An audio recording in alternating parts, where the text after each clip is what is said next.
What's up, everybody? Kier Gomes here, and welcome back. So, if you follow playing cards, then you probably already know there's a new Gemini release, guys. It is the SUPERFLY ROYALE playing cards. By now, you probably know I love Gemini. Overall, just great cards. So, today we're going to take a look at the latest edition from Gemini decks and the SUPERFLY series. Before we get started, please do drop a like on this video and subscribe if you haven't already.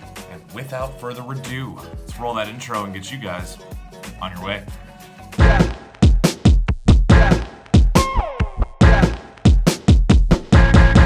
Let's go.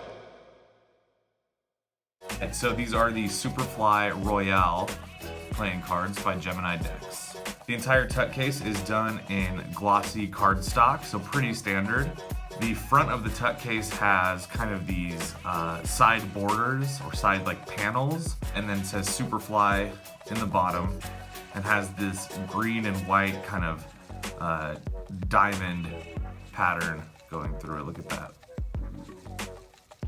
Both sides of the deck say SUPERFLY, and then printed very tiny on the inside, you can see it says ROYALE. It's the same on both sides. The top of the deck says SUPERFLY.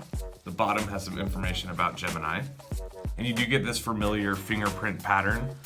You see this on quite a few of the SUPERFLY decks. On the back, it is the back design of the cards, which looks great. And you do get a custom seal. Let's look at the cards. The back design of the deck looks like this. You get a pretty thin white border, which looks good. You get that green and white kind of diamond pattern. Looks really good, especially from this angle. And then in the middle it says SUPERFLY mirrored in red. This is a two-way back design. This is what your ace of spades looks like. It is that same diamond pattern inside of an enlarged spade pip, and has SUPERFLY written across it again in that red banner. Really cool. Kind of just looks like what you'd see like on a Supreme t-shirt, which is not a bad thing. Looks really good. Other than that, you can see it does have standard index, which is good. As well, your other aces are gonna be standard. However, the center pip is gonna be enlarged. So whereas you'd see on a bicycle deck, it would be smaller. They have been blown up a little bit on these ones, which I actually love. Same thing with certain custom standard decks out there, and I think it looks really good. It's just kind of a nice touch, especially if you're doing 4 ace tricks as a magician. I think it looks great. You are gonna get 2 identical jokers. Classic Tomas Pinston with the abstraction. A lot of the jokers he designs have some kind of abstract, kind of chic design on them. And this is no exception, but it does look really cool. As far as ad cards and gaff cards, you are not gonna get any ad cards, but you are gonna get a duplicate King of Clubs, which is actually my favorite court card. And you're gonna get a blank-faced card. Good for poker, good for magic, good for a lot of different things. This deck is custom, and the faces are custom as well in some ways. So you can notice that the clubs are actually no different than you would see on a bicycle deck. Same thing for the spades, they look the exact same. Same thing for the hearts, they look the exact same as you'd see on a bicycle deck. And same thing for the diamonds as well. But you know Gemini loves to do custom court cards, so let's take a look at them. You can see on the courts, a lot of the color has been swapped out, so now it's mainly red and green with some black highlights. On a standard bicycle deck, of course, you would see bright red, bright blue, yellow.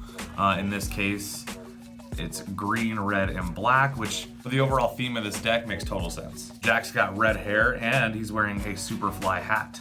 So his crown, instead of just being like a traditional crown, says SUPERFLY. A lot of details have also been stripped and changed, so the pattern on the inside of the court cards is obviously that same diamond print. In terms of the way that it looks, I am very impressed. I think it looks really nice. So let's switch angles and talk about the handling. All right, so in terms of handling, this deck is on bicycle stock, so it's relatively thin. I don't believe it's crushed. It feels like it's not crushed. Being printed by the USPCC usually means that right out of the box, your cards are gonna feel really soft and easy to handle. That was definitely the case with this deck. I didn't have to break it in too much. Cards spring really well, as you can see. Ooh. Let's see if we can get that in slow motion. As you can see, they look good in movement. This is a deck that was made for cardistry, I mean, it is multifunctional. You could definitely use this deck for Magic, but ultimately it looks great in movement. That new dribble sound. Let's see how the cards faro. They definitely faro from top to bottom.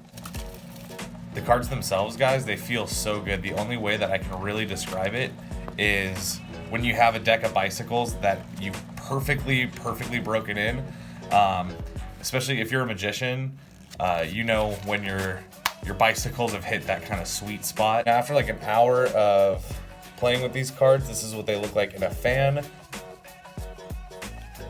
If you know Gemini, you know their cards actually will tend to last you pretty long. That has a lot to do with the fact that most of them are not crushed, so usually that means that they're going to last you just a little bit longer. And finally, let's check the snappiness. Woo. Nice and snappy. Gotta love it. There you go. Well guys, thank you so much for watching today's episode. Really hope you enjoyed this one. If you're interested in picking up this deck, it is available now at GeminiDecks.com, and I will drop that in the description. Don't forget to please drop a like, guys. It does help me out very much. With all that being said, I hope everybody has a wonderful rest of their day. I know I will. And I'll see you guys in the next one. Peace.